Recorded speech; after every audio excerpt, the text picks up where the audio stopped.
Dental implant को लेके कई कंफ्यूजन है और हम पिछले काफ़ी वीडियो से डेंटल इम्प्लांट के कंफ्यूजन्स दूर कर रहे हैं। जो भी आपके मन में डाउट्स है वो मैं जितना हो सके अपने एंड से क्लियर करने की कोशिश कर रही हूँ।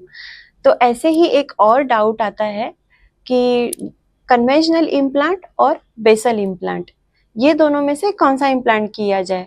तो hello friends, welcome back to the YouTube channel Ask Dentoface. Myself doctor Arundhati, और आज के इस वीडियो में मैं आपका डाउट क्लियर करने वाली हूँ regarding dental implant, types of dental implant, basal implant, conventional implant. तो एकदम शॉर्ट में इस वीडियो को पॉइंट टू पॉइंट डिस्कस कर लेंगे। कन्वेंशनल इम्प्लांट ये काफ़ी सालों से चलता आ रहा है across the world. Basal implant ये एक लेटेस्ट टेक्नोलॉजी है, लेकिन बेसल इम्प्लांट के भी रिजल्ट्स हमको काफ़ी अच्छे देखने मिल रहे हैं। कन्वेंशनल इम्प्लांट के काफ़ी लंबे समय से रिजल्ट्स अच्छे हैं, बेसल इम्प्लांट के रिजल्ट्स रिसेंटली अच्छे आने लगे हैं। ये रिसेंट टेक्नोलॉजी है। बेसल इम्प्लांट जो है स्मूथ सरफेस इम्प्लांट होता है, जो कन्वेंशनल इम्प्लांट होता है उसमें रोटेशंस होते हैं स्क्रू के। जब भी ह्यूमन बोन में, जबड़े में हड्डी नहीं है, कन्वेंशनल इम्प्लांट के लिए हमको हड्डी ज़्यादा ज़रूरत रहती है। उसका विड्थ, हाइट, उसका डेंसिटी, ये सारी चीज़ें कन्वेंशनल इम्प्लांट में बहुत ज़रूरी रहती है, क्योंकि उसके जो स्क्रू है वो जो अपना बोन का हड्डी का थिकनेस है उसमें फिक्स हो जाते हैं स्क्रू। तो इसीलिए कन्वेंशनल इम्प्लांट करते टाइम हमको जो स्पॉन्जी बोन रहता है बीच वाला, उसका थिकनेस, विड्थ, हाइट, ये सब देखना पड़ता है। लेकिन अगर किसी इंसान को ज़्यादा हड्डी नहीं है, क्योंकि समय के साथ जो स्पॉन्जी बोन है वो अपने आप कम हो जाता है, तो जिनमें भी ये बोन का प्रॉब्लम है, बोन कम है, तो उनमें भी बेसल इम्प्लांट लगाए जाते हैं। क्योंकि बेसल इम्प्लांट एक स्मूथ सरफेस से बना हुआ होता है, और जो अपनी हड्डी का सबसे कड़क वाला पोर्शन है, जिसे कॉर्टिकल प्लेट या कॉम्पैक्ट बोन कहा जाता है, उसमें हम बेसल इम्प्लांट को एंकर करते हैं। इसीलिए कॉर्टिकल इम्प्लांट, बेसल इम्प्लांट जिसमें हड्डी कम भी है उसमें भी लगा सकते हैं।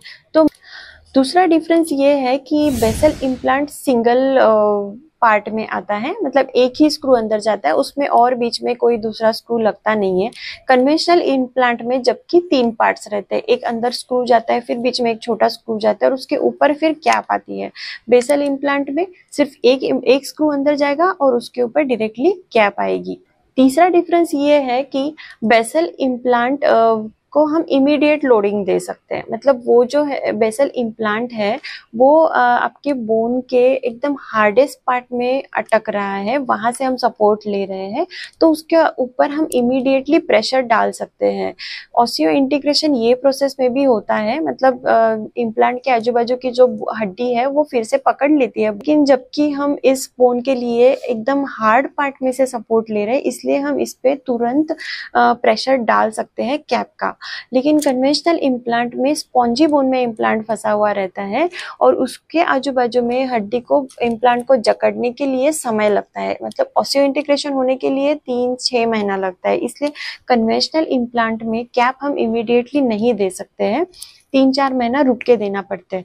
इन फ्यू कंडीशंस हम कन्वेंशनल इम्प्लांट में भी कैप प्रोवाइड करते हैं, लेकिन उसमें उतना स्ट्रेंथ नहीं रहे होता।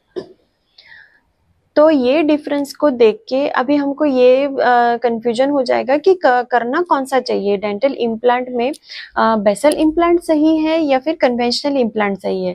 तो ये टोटली आपके बोन स्टेटस पे डिपेंड करता है और आपकी रिक्वायरमेंट पे। जैसे अगर आपको इमीडिएटली दांत चाहिए और हम बेसल इम्प्लांट में एंकर अच्छे से ले पा रहे हैं, तो फिर हम बेसल इम्प्लांट प्रेफर करते हैं। यूजुअली जो फुल माउथ केसेस होती है, जिनके मुंह में एक भी दांत नहीं है, उनमें हम बेसल इम्प्लांट सजेस्ट करते हैं, क्योंकि उनको जल्दी से दांत भी मिल जाते हैं और अच्छे चलते भी है, खा भी सकते हैं इमीडिएटली। कन्वेंशनल इम्प्लांट में वेट करना पड़ता है, तुरंत दांत नहीं मिलते हैं, तो इसलिए जो फुल माउथ केसेस है, मतलब जिनके मुंह में एक भी दांत नहीं है, उनमें आजकल बेसल इम्प्लांट के थ्रू, जैसे कि आपने कई जगह ऐड देखा होगा 72 आवर्स में टीथ, यानी कि 3 दिन में आपको सारे दांत लग जाएंगे। ये आजकल बहुत ज़्यादा चल रहा है अक्रॉस द वर्ल्ड, क्योंकि इसमें इमीडिएटली दांत मिल जाते हैं। तो ये मेजर और क्विक वीडियो था regarding the difference between conventional and basal implant. तो आप आपके डॉक्टर का ही सजेशन लीजिए, आप आपके डॉक्टर पे भरोसा रखिए। जो भी एक बार डिसाइड कर लिया है आपने इम्प्लांट लगाने का, आपके डॉक्टर आपको एकदम परफेक्ट ट्रीटमेंट करके दे देंगे। और कुछ क्वेरीज हैं तो नीचे दिए गए नंबर पे आप डायरेक्टली कॉल कर सकते हो या व्हाट्सएप मैसेज कर सकते हो, और आपकी क्वेरीज कमेंट सेक्शन में डाल सकते हो। इस वीडियो को ज़्यादा से ज़्यादा शेयर करिए। Thank you for supporting, keep smiling. Thank you.